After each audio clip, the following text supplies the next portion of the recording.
Hello there. Welcome, social media family. It's Chris, your favorite coach, your favorite host, all things favorite. If you don't have a favorite, why not let it be me? And look at my hair. My light just went out before this, but that's how we do these things. Pants optional all the way.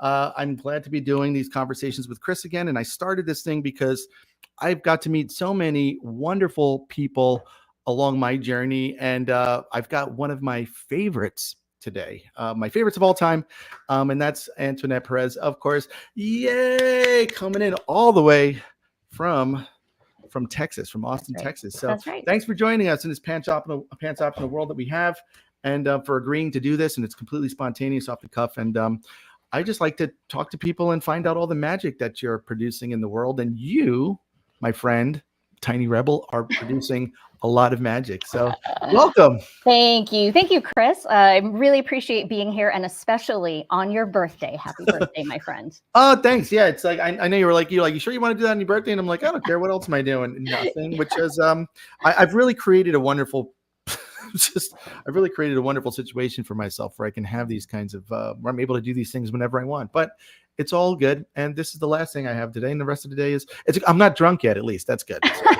It's amazing. I'm glad we're getting it done early. You have the whole rest of the day to yourself. That's right. That's right. So tell us, you've done so many things. A handful of those things I had the pleasure to be able to participate in. Mm-hmm. And tell us what you've been up to. Tell us your journey and your history and how you kind of got up to this point. Yeah, sure. It is funny. I have a son who is now 21. And so we have had conversations about kind of my professional path. And anytime that we tell these stories, of course, you get to my age and they are long stories about our career, right? You kind of curate the story and you kind of match it to the audience and their needs or their interests or whatever.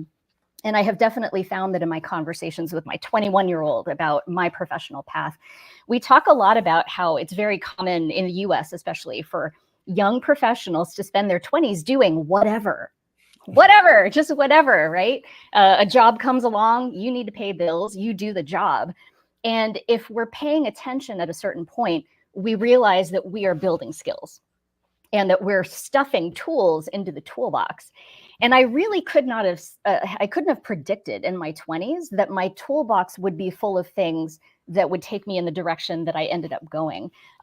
Essentially, shortly after my son was born, I had been an employee, and the company that I was working for gave me an opportunity to kind of drill down into an area of expertise in workshop training and facilitation.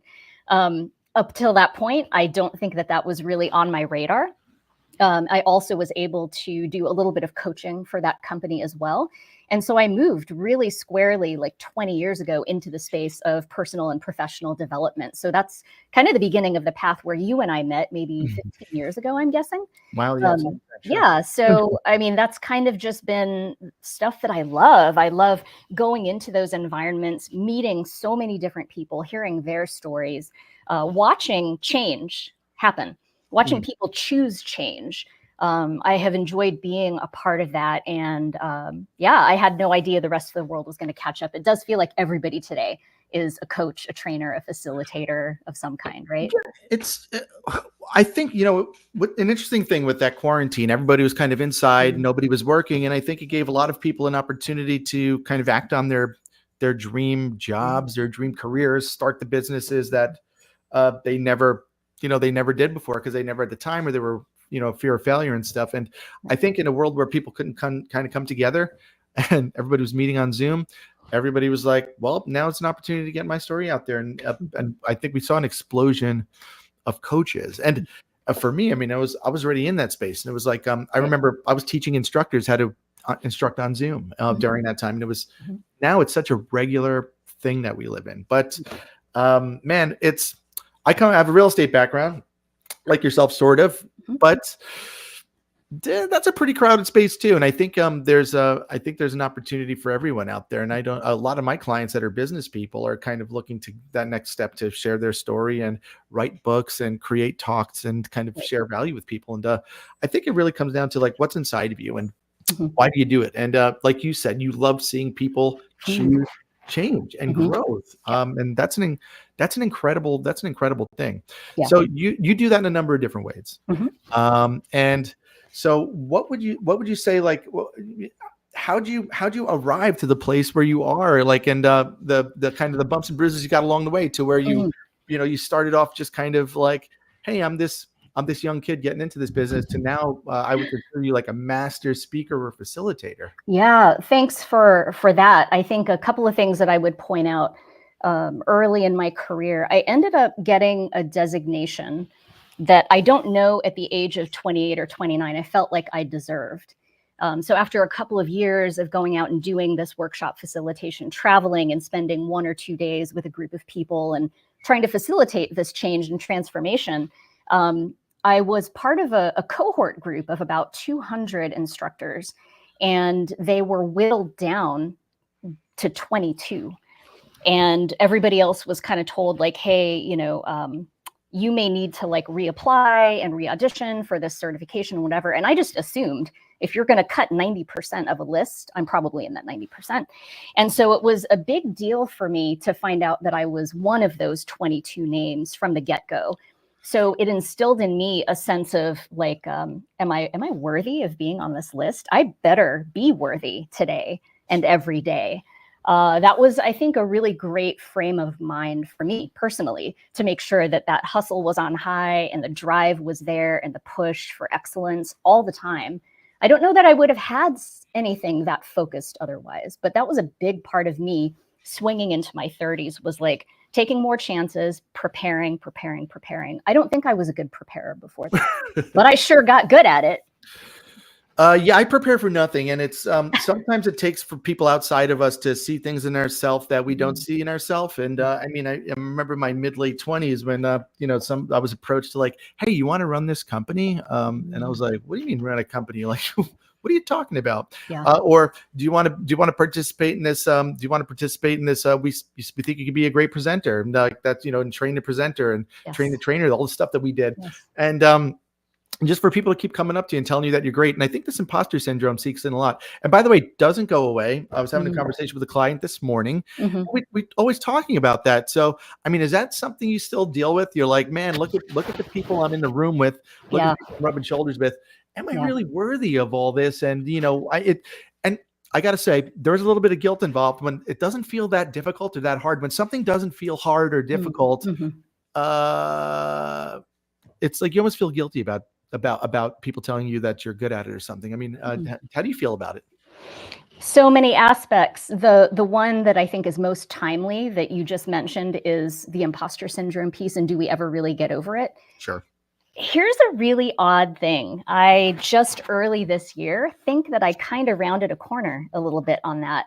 Up until then, I was an obsessive preparer. I never felt prepared, no matter what. You would hear 100 times out of 100, great presentation. I learned so much. I'm ready to go out and make this happen.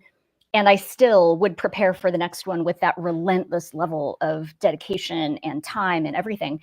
And this year, I just kind of started realizing maybe my toolbox is full enough tools. And maybe I have enough fluency with enough tools that I can pull things out and make good decisions on the fly. Maybe I can change a few things spontaneously in the presentation. So I've actually been working a little bit with that vibe this year. And just a couple of weeks ago, I was with a group where they were like, I think what they said was, it feels like we're in a comedy routine, but we're learning. And I thought to myself, that's the result of the year of unhinged for Antoinette. That's what letting go of imposter syndrome has done. I feel somewhat like it's a little unhinged. Like I'm kind of saying what comes to mind. I'm taking a lot more risks right now. And to me, they feel like wild risks, but truly they're pretty calculated too, when you think about it.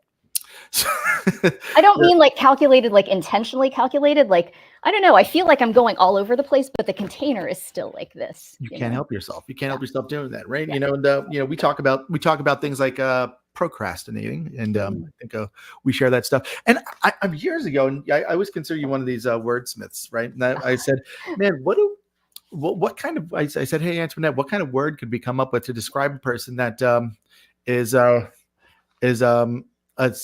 self-starting procrastinator? It's kind of like we came up with this long word. It was pretty funny, but it's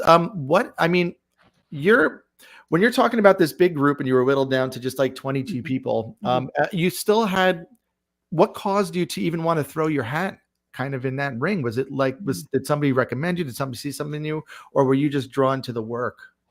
Wow. I think all of the above. And you mentioned that in your 20s, somebody had come to you with this idea of like, hey, come run my business. Yeah. I do think that, as I mentioned before, going into our early jobs and just throwing everything we have at it, like just doing it, even if it's not the vision we have for ourselves, like really embracing it. I think one quality that I have personally that I'm recognizing not everybody has is I really like to work, and I always have. From the time I was a young kid, like my first jobs, I worked at a water park. I loved that work. It was sweaty and it was hot. It was in Las Vegas. It was so much fun. That's I awesome. loved making the opening announcements for the park, the lost kids, helping them find their parents. Like I've just always loved work. And I think that made it easy for me in my 20s to be able to say yes to everything that was presented to me and to like go after it. I didn't realize that what I was doing was learning those skills and building a repertoire, right? And so I think that early I was given a break. But I think that happens to us when we really show people that we have that energy and the enthusiasm and the drive. We start earning more opportunities. And I'm grateful for those earliest opportunities that somebody saw this in me. There's a name I'm going to mention that you may know right now, Kay Evans. Yes, Kay, of course. Yeah. Kay is long retired now, as I understand. And she was an icon for Keller Williams, which is the company where I think you and I can safely say we both sort of grew up in professionally. Kay was one of the first people that when training was just a small part of my job, she watched me give a presentation to the regional director group, and she was one of the people in that group. She approached me on a break, and she said to me, have you ever considered being a professional trainer or speaker? And again, at the time, I was just like, no, is that a thing? And she put in front of me a copy of Training magazine. And she said, I was reading this on the plane coming over here. I have a long history of training myself, particularly in the state of Georgia. This might be something that you want to look into. And I've had conversations with her since then where I credit her and thank her for planting that earliest seed for me. I really think that was probably one of the first real steps that I took mentally on the path that I've been on. That's awesome. Yeah, Kay, she was Georgia based, wasn't she? Yes. Yeah, but I think Sean Rawls used to talk a lot about it. I think that's how he met her. But yeah, so Keller Williams, we grew up professionally, and that's one of what a great company to kind of see leadership in people like us and the things that we can do. And because I was always like, really, you got the wrong guy. You got the wrong guy. That was constantly like my thing, and it takes sometimes people around you to say, what if you are the right guy? And I know it's like I've avoided kind of I try to avoid responsibility or accountability for anything. I just want to be free of it all. Like I also love to work, but I hate to have to do it or to do it on other people's terms. Okay. So like I was with my buddy Brett Bogie yesterday. He's a former Keller Williams guy, and he's like, Chris, no matter what, he's like, I get offered all these kinds of things, and no matter what, he's like, I can't set up my own world. I can't live my own life by being any kind of corporate or company guy. And I was like, but what if you could? And he's like, you can't do it. At some point, it becomes not being on your terms. And you've kind of pretty much, I'd consider you kind of like creating your own world in your own terms throughout your professional career. And being able to dip your toe like in and out of this kind of corporate waters. And how is that? And it's this big group that we're talking. Is that when you got on board with Fierce? Are you allowed to mention them? Yeah, for sure. It's so funny though. I feel like everything you just said, I feel very seen to the point where I feel very vulnerable. I've joked with friends recently. I'm like, I am entirely unemployable at this point. I say the same thing. I'm like, I'm unhireable. So I create jobs for myself. Yeah, I am unemployable. And technically I am an employee of my own corporation. Yeah. But the truth is that, you develop ways that work. You develop ways of building business that are true for you. And it's kind of a drag to think about having to get that approved by somebody. It's like, no, let's go do this. Yeah. I think the part that you just mentioned about Fierce, for instance, My time with Keller Williams being a certified instructor for them, so technically the designation is International Master Faculty Instructor, it's been a huge force in shaping the way that I think about running my business alongside a client business. And it's been super helpful. Fierce is a training company, Fierce Inc., and they also have staff trainers as well as contract trainers. And technically, I have not done, I don't think, any like direct contracting with them. But what I have with them is an agreement called an authorized provider agreement. Okay. So what that means is that they did certify me to facilitate their materials, but it is up to me to find the clientele to deliver that content to. So yeah, that's a great point. It is in some ways the best of both worlds. I also think that you and I both know from being in this personal and professional development space that there are a lot of people who are maybe great coaches, even great facilitators. They're not necessarily great at creating their own content and their own material. And so being a licensed trainer, a facilitator for Fierce and a licensed instructor for Keller Williams, I said licensed, I meant certified. You know what I mean? Certified. Yeah, all of that. Hold you to it. It's been a great way for me to be able to hone just the skill of facilitation while not having to worry about the quality of the content, because those companies were responsible for that. And our partnership made the best of both worlds. At this point now, I've been in it long enough where I have written my own content as well. And it's good. Some of it's really great. Like I just did a workshop a few weeks ago, and one of the young women in it just reached out to me on LinkedIn, and she said that she and her partner are still talking about some of the concepts that we covered. And that's the type of feedback that I get that just makes me insanely happy. That's awesome. And just while I'm thinking about it, what's up a place people can connect with you to see all the things that you're up to, and if they want to bring you to facilitate something, and what do you have a website or something? My website is rockontinyrebel.com, and it is newly revamped. In fact, I'm still going out and collecting feedback and making some small edits to it right now.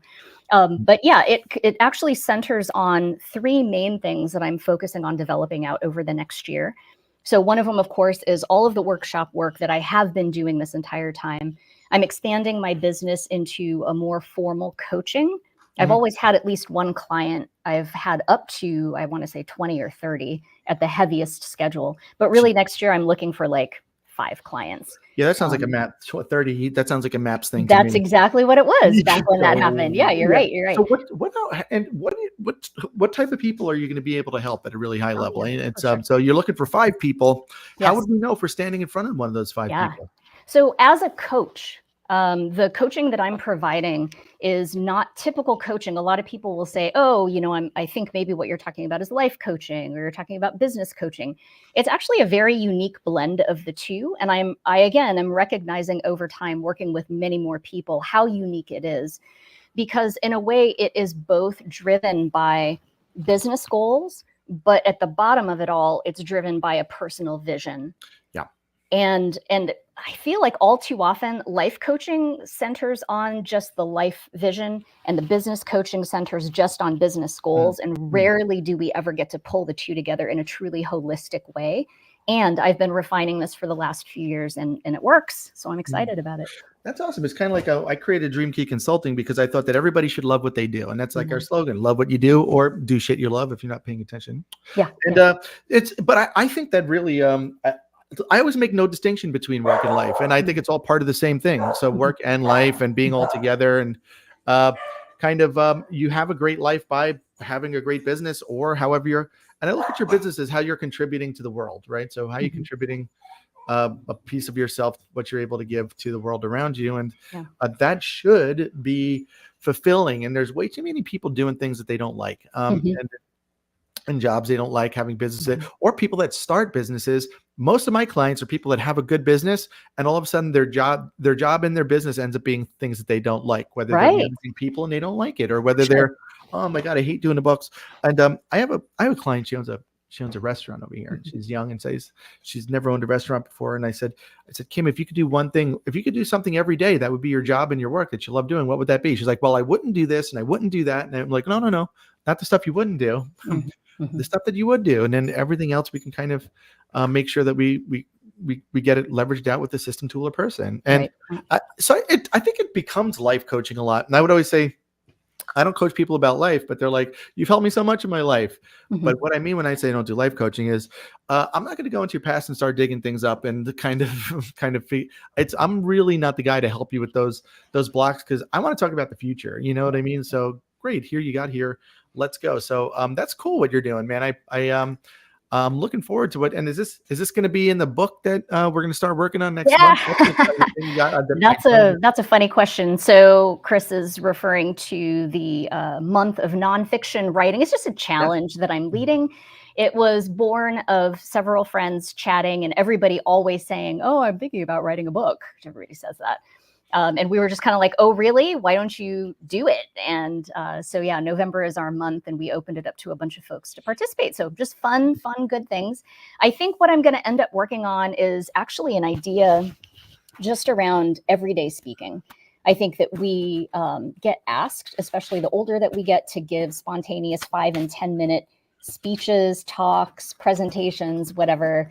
And many of us never really feel comfortable doing it. We kind of maybe develop an approach that's comfortable for us, but we never really know, could it be better? Yeah. So this will provide a little bit more of a framework for people to be able to follow to do that. I love that. I've read so many books on speaking and facilitating, and it's like, people always say, "Oh, you do so many things." I'm like, I do everything that has to do with talking, really. So like, I host shows, I MC events, I speak, I coach, and it's funny. So about this book stuff, and in the speaker world, you probably run into this a lot. It's always, do you have a book? Do you have a book? And even to open the door to some, to be working with certain agents that like, hey, we got our eye on you, get a couple of gigs at 10 grand plus and write a book. And you're like, oh yeah, sure, I'm on my way. Right. So maybe I'm halfway there, but I got to write this book. So it's convention season in the real estate world. Yeah. And I did all these conventions. And so I went to ChatGPT when I was on the plane. It was so funny. And I said, hey, based on all the stuff I've been speaking about and kind of doing, I asked them, I asked my chatty Kathy, can you help me write a book on based on the things you know about me and what I have to contribute to the world? And they came up with this, my core theme about leveraging your life, how to master the 3 L's: language, leadership, and leverage, for personal and professional growth. And the key sections of the art of influence, leading from within, the key to scaling your life, time management tips, and leveraging through technology, coaching through tough times, creative finding, all these different things. And I was like, wow, you're pretty smart. So this sounds like a good idea. So it's funny. This was in September. Yeah. I was just doing this. And then, then we connected and you're like, hey, I'm going to be doing this mastermind, this challenge. Yeah. And I'm like, man, that sounds like fun. And then all of a sudden I feel that sense now, man, I got to show up. I feel that sense of obligation, which is really in my life, I've noticed about myself, as much as I try to avoid responsibility and accountability and stuff like that, I perform at my highest level when other people are counting on me. And that's what made me a good team leader. And that's what makes me a good coach or a speaker, because I'll do it at a higher level. I'll deliver at a higher level for someone else, for other people that I care about, than I will for myself. So thanks for doing that. Thanks for putting that together. Yeah, I'm excited. I'm excited to meet all the people that I don't know. And of course, to see the ones that I don't get to see as often. We'll be together in Zoom every day for a month. So how many people you got signed up for it now? Oh, too many. I feel like the number is getting close to 40, but I anticipate some will drop out before November gets here. We'll see. Jeez, yeah. I'm going to be on a cruise there for 10 days, I think, in November. But what better place to write? Keep writing. Just keep writing. I'll keep doing that stuff. And I'm a better talker than I am a writer. It's funny because even when I try to write stuff, I'll talk it. Right. and then transfer it to writing. And it's important to know these things about yourself. What are some tips, like, in being a fierce facilitator? And this pops up. This is something that pops up in my world almost like on a weekly basis, if not daily. What are some things that you've learned along your way that are really like, just nuggets of wisdom you want to throw out there? Oh man.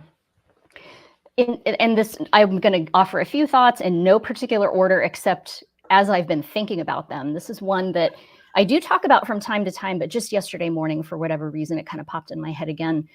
I was so lucky early, and I think this was actually early in my facilitation career, to understand the difference between taking my work seriously and taking myself seriously.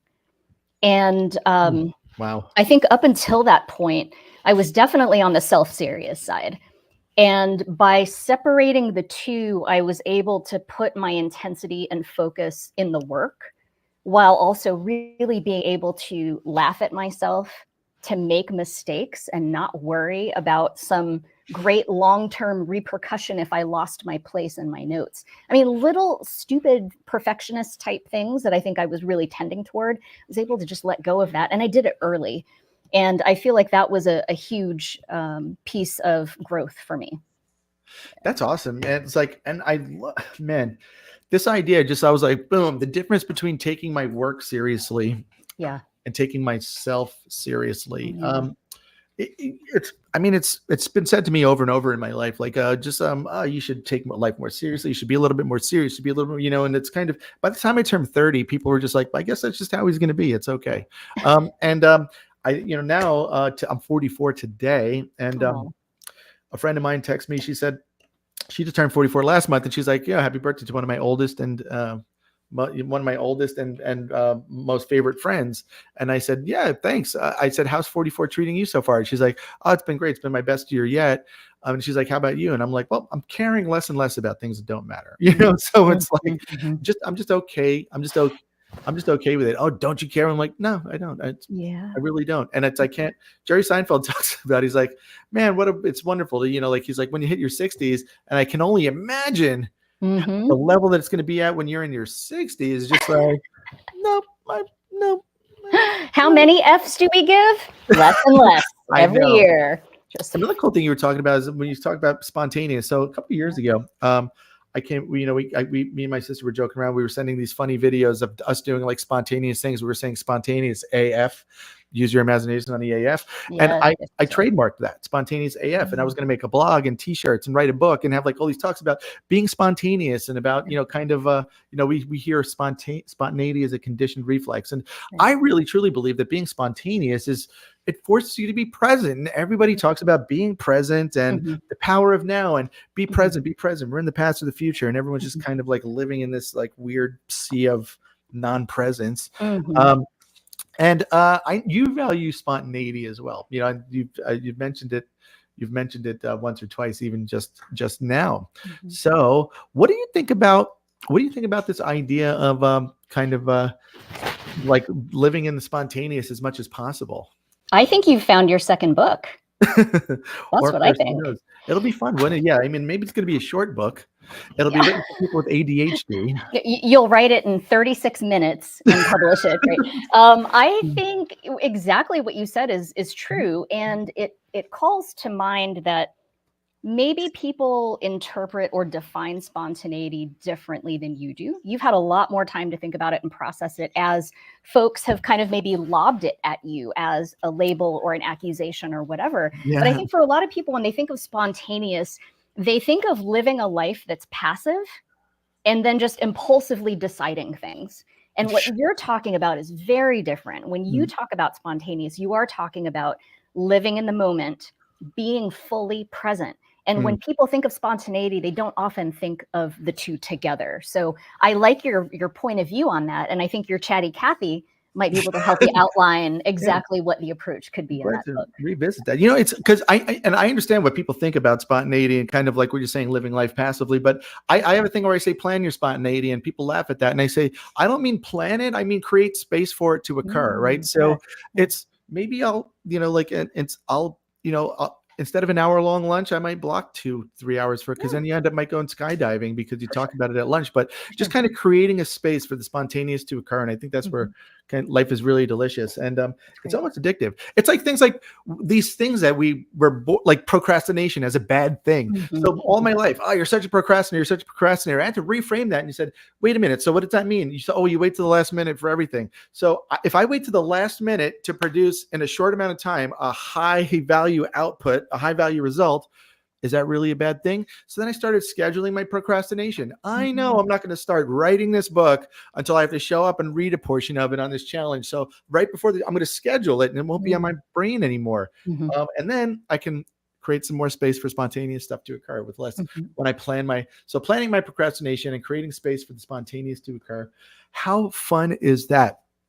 Is there anything new in the world? Is there anything? So I was looking at your website and I love how you have it broken down here, like your workshops, like original workshops, Mhm. licensed workshops, Mhm. custom workshops. Now I Mhm. know Fierce is one of your licensed workshops. Yes. Your original stuff. What kind of original stuff do you have on the cooker that you're really passionate about Ooh. getting out there and presenting right now?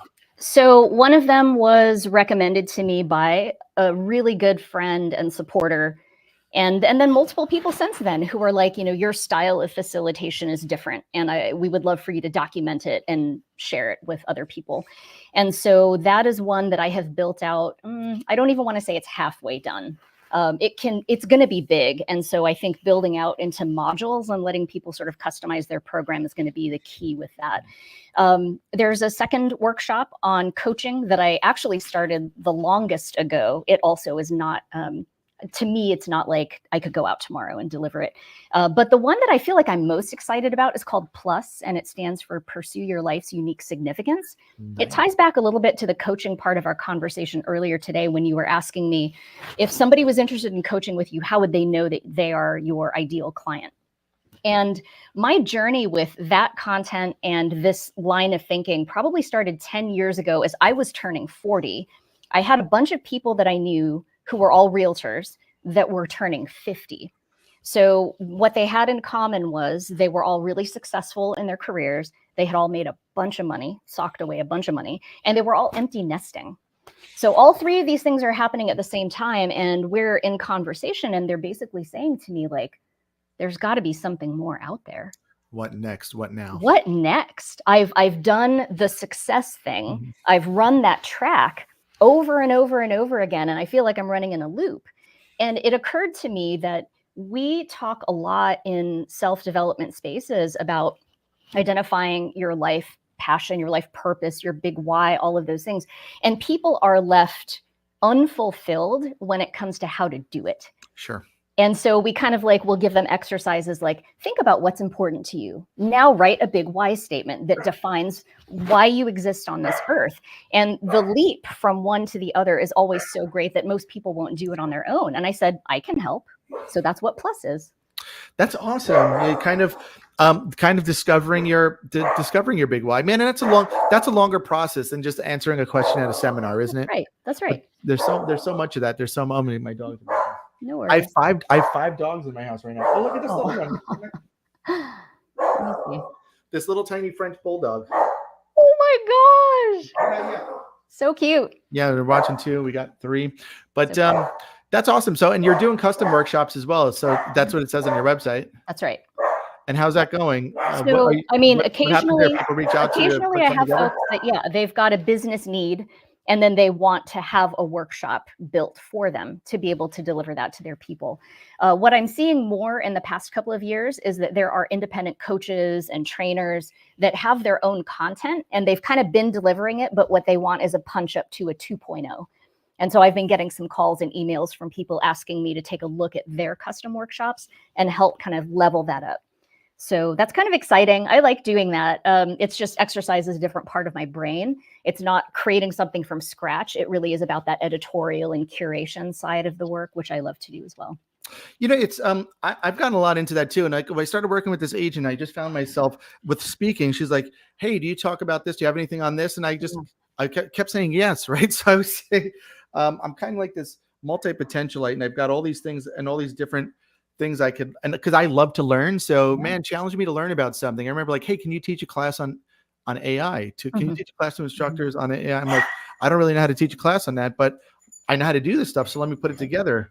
And now it's even with a lot of clients, they have like they don't have CRMs, they don't have marketing campaigns. So just kind of working with them to come up with marketing campaigns is so fun. And I imagine that creating those workshops is the same thing.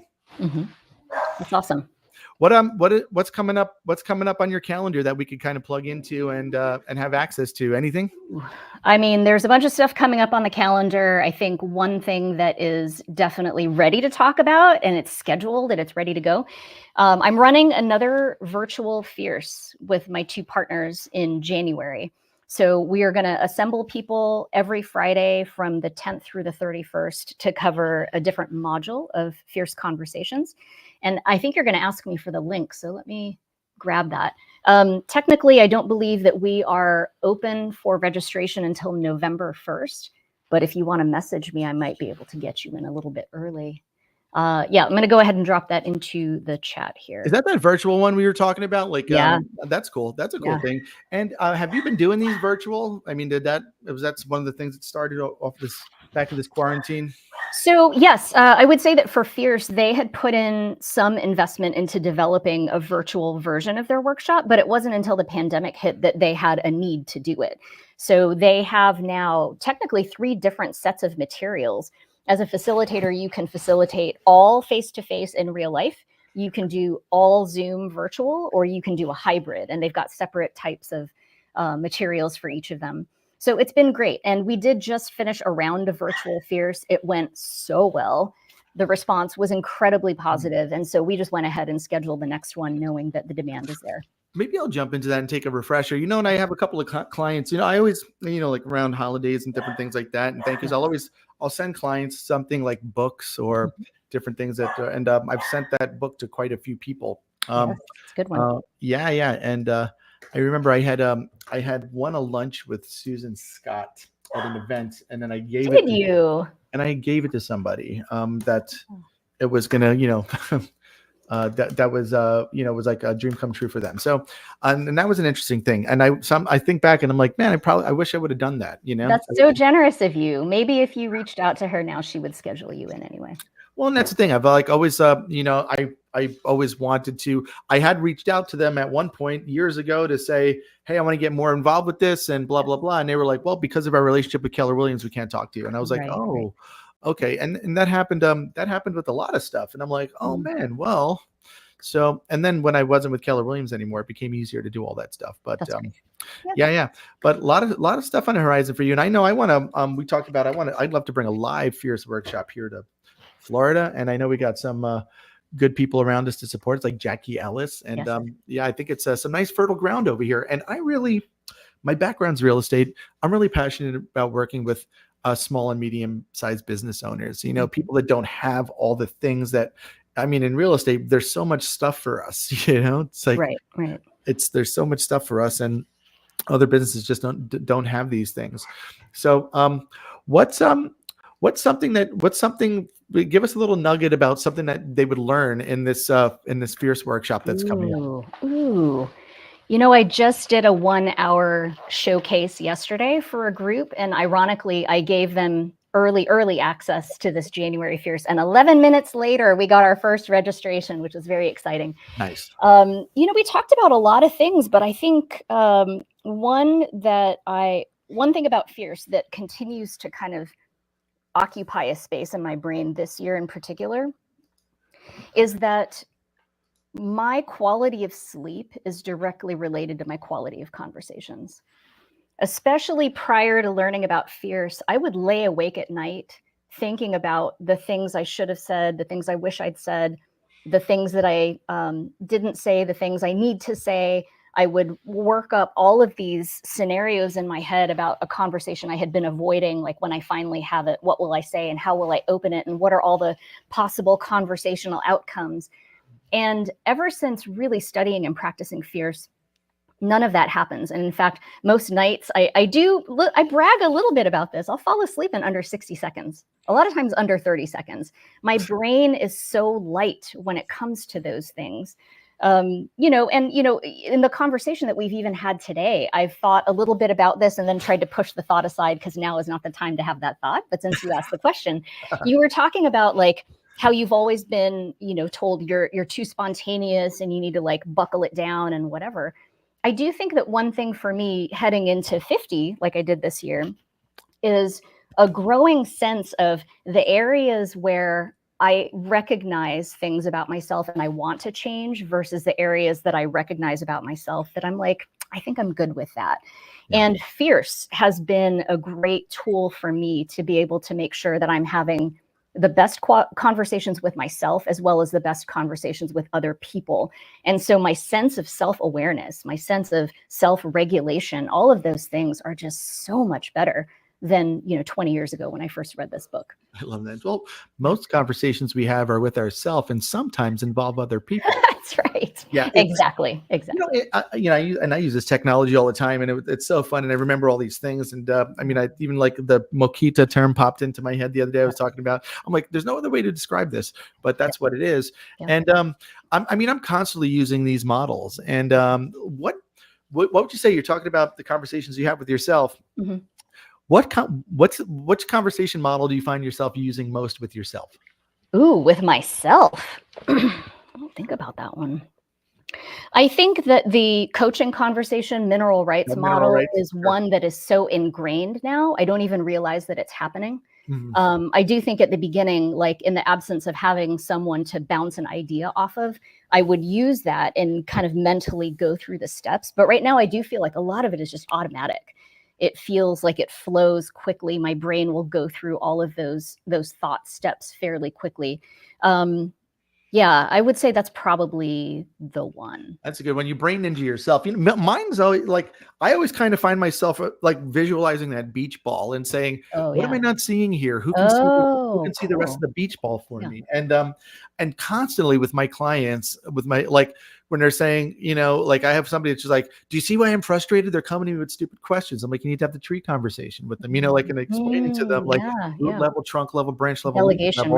Right. That was so powerful when I had my office, like when my receptionist, and I had this I did this training for them, just for like, they'd be like, hey chief, blah, blah, blah. I'd be like, leaf level decision. Yes. They knew exactly what I meant, got back to it, awesome. So yeah. It helped you to create a vocabulary. And I think that's good. Shared vocabulary creates culture for us. And that's very important.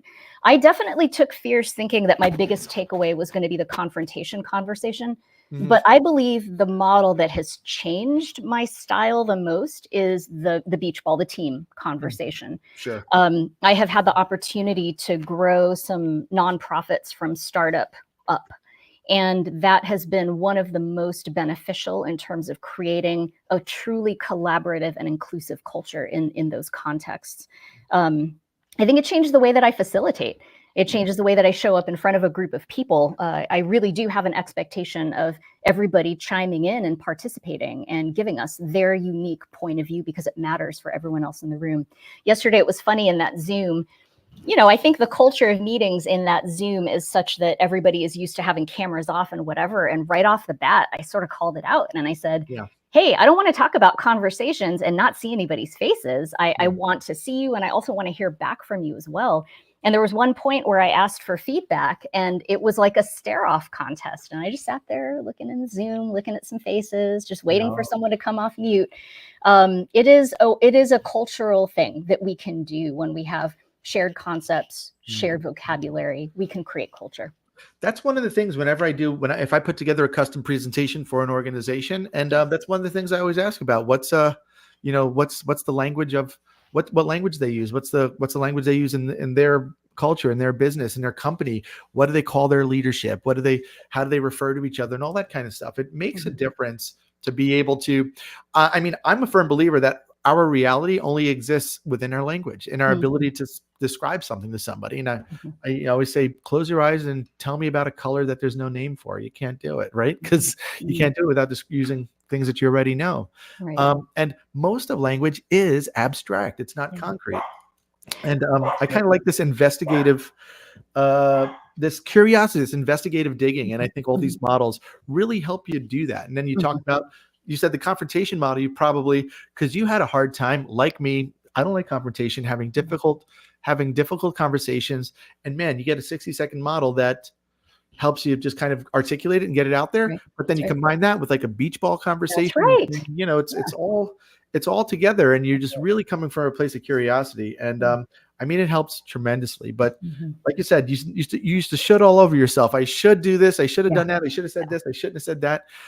And I've become so much more aware that even now when I present, I tell people in the front, I'm like, hey, I'm probably going to offend somebody today. Just know that's not my intention. And kind of communication is a two-way street. And who does the responsibility fall on? Like if I find I'm constantly offending people, but I don't mean to offend them, they shouldn't be offended, right? But they are. So who's the responsibility fall on. And there's so much of that now, even in our culture, it's like Yes. speakers and comedians and all this kinds of stuff. Like, Yeah. and I always get 5-star reviews, and once in a while somebody will pop up that gives me like a 1 or a 0. And it's like, Right. I'm like, oh, they didn't like the material. My girlfriend's like, no, they Yeah. didn't like the material. You said something that offended this person. Yeah. And I gave her the example the other day when we were doing one of the train the trainer events, and I was writing on the whiteboard as part of my portion. And I said, I always excuse my handwriting. And I'm like, I know it looks like a serial killer's ransom note. And you said the only thing you did great. The only thing you pointed out, somebody in that audience might have, had an experience with a serial killer where they lost a loved one or something. You might offend them. And that was like a real aha moment for me. Man, I never think about that, but it's so true. It's so true. And you said earlier about your facilitation style, putting something together on that. Yeah. And I find your facilitation style, regardless of how large your group is, very conversational, very thought-provoking, where it feels like you're just there, and you deliver it so eloquently, and you kind of, like you mentioned on your Zoom, you create these spaces, these kind of quiet, these comfortably quiet spaces, and you kind of had a staring match with in your Zoom by waiting for them to respond. I mean, is this all stuff that people are going to learn when they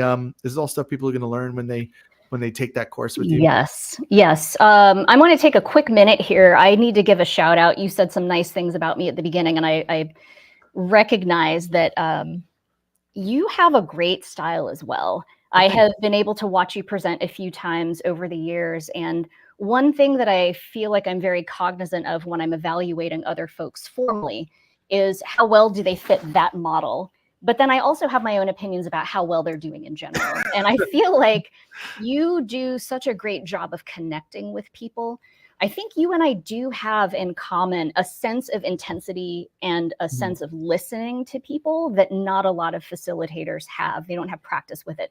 Some of it is based on the fact that they walk in fairly unprepared or feeling unprepared. So they're focusing more of their energy on themselves and bumping up their confidence, as opposed to, as you said, spontaneity, being present in the room. Sure. And so you may be naturally spontaneous and comfortable being present in the room because you just have confidence in that. For me, a lot of it was based on preparation. But yeah, I think anybody that goes into my facilitation workshop is definitely going to be looking for guidelines on how to create safe spaces where people feel emotionally ready to take chances. If they aren't, they're not going to be as likely to make the changes they need to make when they walk out of the room.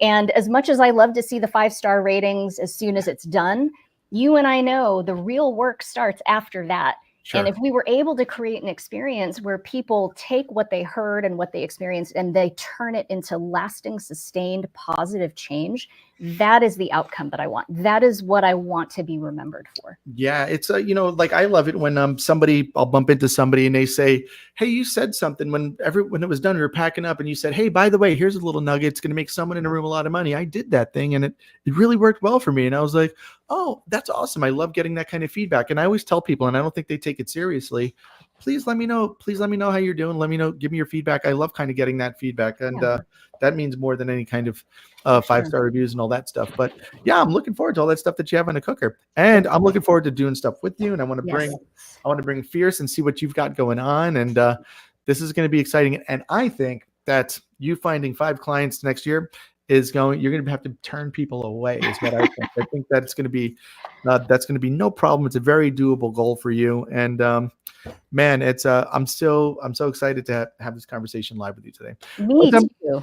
Is there anything that I'm not asking you that do you really want to share? Anything you want to share with people out there? And there's anybody, we're live. I know I would say we're live with Antoinette. If you have anything, you can just post in the comments and we'll kind of get them answered now or afterwards. You're pretty easy to get in touch with here. We have you here on LinkedIn, Facebook, right? So you're easy to get in touch with.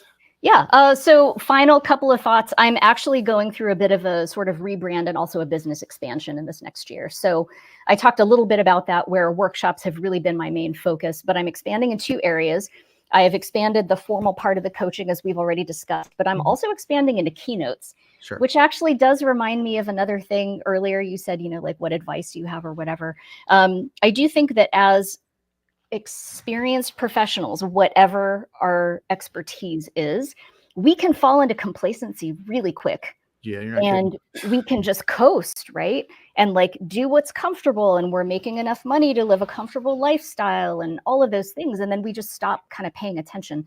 I think it's really important for us, if growth is our business, to make sure that we are always pursuing something where we're on the beginner end of the spectrum.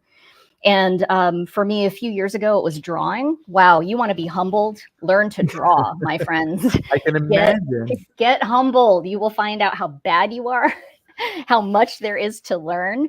It is wild. And I'm not saying that I'm some expert now, but I am better. I'm confident. I can draw a lot of things that I like to look at. So all of that's good. But this year, expanding into keynotes. You may not think that it is all that different from workshop speaking. It is a whole different ballgame for someone like me that has 20 years of workshop experience and is very kind of, I don't want to say set in my ways, but I kind of know the different gears in this vehicle, right? Keynote speaking is a whole different vehicle. It's been exhilarating, fun, terrifying, all of those things. And I'll be doing that next year too. Yeah, it's I kind of started, with keynotes, one directional speaking, kind of like that. But then it was like, the thing is, I've grown to love kind of like these workshops and these interactive elements with space to kind of grow and let things happen. And but keynotes, man, it's that's where the big stage, that's where I get the big stage stuff, and it's like 45 minutes I get to talk, and that's where I think having like a singular topic that having a book helps, and all this kinds of stuff. You see masters like like John Maxwell deliver these great keynotes and stuff, right? Yeah. But it's man, I think you're going to slam dunk that like you do with all the other stuff. And I love that advice on staying on the beginner end of something where and that's just I love being in a new room and just being super curious. And people accuse me of being like kind of the jack of all trades and a master of none, but I'm just so interested in kind of learning about I didn't know what I didn't know, and kind of jumping in that. And I find that exhilarating, and I think you do too. That's awesome. Yeah. That's great advice. Good deal. So thank you so much for visiting with us today. You get, and it is my birthday. There's a wonderful gift for me today to be able to have this conversation with you, and enjoy the rest of your day. And I just everybody be on the lookout for everything that Antoinette does. And I put your website here, rockontinyrebel.com is there, as well as the link to register for that virtual Fierce. And you said that it's going to be open officially when? November 1st. We will open registration for everybody. Awesome. I love it. I love it. So keep in touch. Let us know what you're up to. And everybody feel free to reach out to Antoinette. It's a fun time. Thank you so much, Chris. Bye, everybody. Thank you.